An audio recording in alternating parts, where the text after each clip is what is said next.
তো হ্যালো সবাইকে, আশা করি সবাই ভালো আছেন। তো আজকে দুইটা জনপ্রিয় মানি ম্যানেজমেন্ট প্ল্যান নিয়ে আপনাদের সাথে কথা বলবো। তো আমরা অনেকে অনেকভাবে মানি ম্যানেজমেন্ট শিখছি, যেমন ইউটিউব থেকে বা অন্যান্য প্ল্যাটফর্ম থেকে। তো আসলে যে যার মতন মানি ম্যানেজমেন্ট করে খেলেন, ঠিক আছে, কিন্তু আমি যেভাবে আসলে মানি ম্যানেজমেন্টটা করে বেট করি, সেইভাবে আজকে আপনাদেরকে দেখাবো, একদম ইজি বাংলা ভাষায়। আর এই ভিডিওটা পুরো দেখলে আশা করি আপনার বেটিং জার্নিটা অনেক ইজি হয়ে যাবে। তো চলেন, কথা না বাড়াইয়া প্রথম যে স্ট্র্যাটেজিটা ওইটা আমরা ফার্স্টে রিভিল করি। তো প্রথমত একটা অ্যাজিউম করে নিতেছি, ধরেন আপনার কাছে ১,০০০ টাকা আছে। এখন আপনি কি করলেন, প্রথম একটা বেট করলেন ১০০ টাকা। এখন ওই ওই বেটটা আপনি লস করলেন। তখন আপনি কি করবেন? তখন আপনি 1.50 ওটসে ১০০ টাকা যেহেতু আপনি ফার্স্টে দিছিলেন, তখন পরের বেটটা আপনি ২০০ টাকা করবেন। ২০০ টাকা করার পরে, সরি বন্ধুরা, একটু সমস্যা হয়েছে। স্টার্ট। হ্যাঁ, আবার যাই আমরা। ২০০ টাকা বেট অ্যামাউন্ট এবং 1.50 দিন হবে একদিন। তারপরে আমরা ২০০ টাকা লাগাইলে আপনার যে প্রথম যে বেটটা লস করছিলাম ১০০ টাকা, সেটা কিন্তু উঠে আসলো। ধরেন আপনি কোনো কারণবশত এইটাও মানে আপনি লস করলেন, তার মানে আপনি ১০০ আর ২০০ ৩০০ টাকা লস করলেন। তারপরে আপনি কি করবেন? যেহেতু আপনার ৩০০ টাকা লস, তখন আপনি ৪৫০ টাকা এখানে বেট করবেন। অডস থাকবে 50, ডে হবে একদিন। দেখেন, ওইখানে আমাদের লস ছিল ৩০০ টাকার মতন,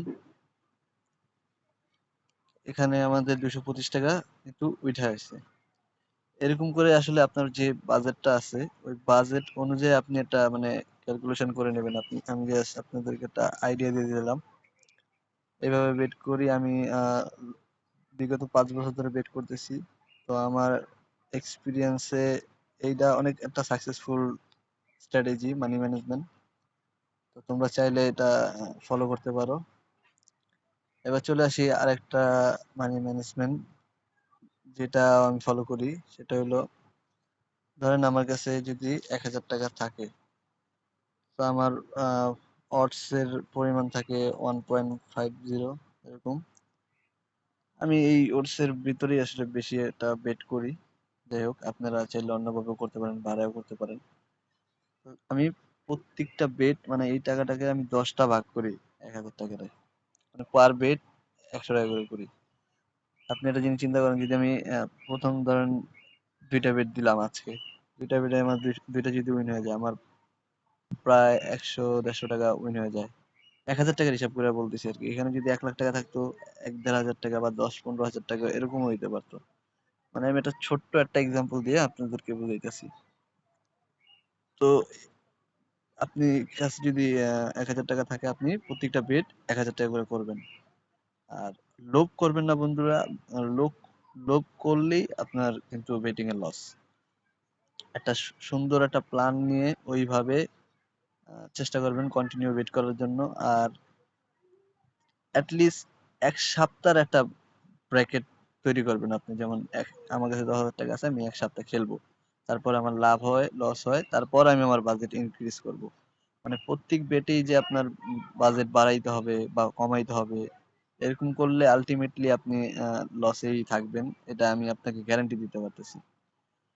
তো যারা আসলে মানি ম্যানেজমেন্ট জানেন তারা তো জানেনই, যারা জানেন না তাদের জন্য আমি আশা করি এই ২ টা ফলো করলে, আর আমাদের গেমগুলো যদি আপনি কন্টিনিউ ফলো করে খেলেন, ইনশাআল্লাহ লস হবে না। এটা আমি গ্যারান্টি দিতেছি। তো এইভাবে যদি আরো কোনো কিছু জানার থাকে বেটিং রিলেটিভ, তো আপনারা চাইলে আমাকে জানাতে পারেন মেসেজ করে। আর একটা কথা, সাবস্ক্রাইব করে দিয়েন আমার চ্যানেলটারে, আর একটা লাইক করে দিয়েন। ধন্যবাদ সবাইকে।